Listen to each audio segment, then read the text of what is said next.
Ouverture des portes et c'est parti pour la visite. Sous la houlette de Jacques Burel, le directeur commercial de l'entreprise, une vingtaine de convives vont découvrir les activités de l'enseigne trémentinaise. Ils vont découvrir toutes les facettes et toutes les activités de l'entreprise Baudet, à commencer par un métier qu'ils connaissent peut-être pas forcément, même si tous les jours ils entendent les cloches de leurs églises.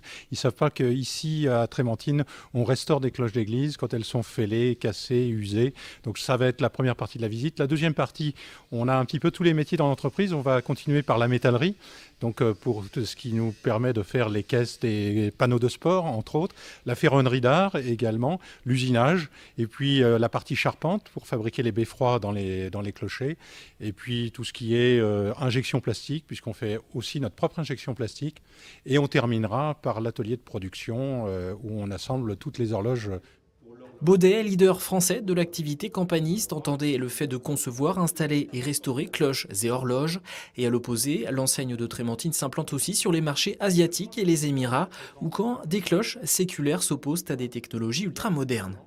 L'Asie, forcément, il y a un développement important sur l'Asie, donc on tient à être présent. Puis surtout que la technologie employée par Baudet est une technologie de pointe, hein, même si on travaille sur des cloches anciennes, mais sur le côté horlogerie, on fait des horloges NTP maintenant, hein, donc des horloges qui sont branchées comme des ordinateurs. On fabrique des serveurs de temps hein, qui sont radio-synchronisés sur France Inter et qui peuvent être aussi pilotés par satellite.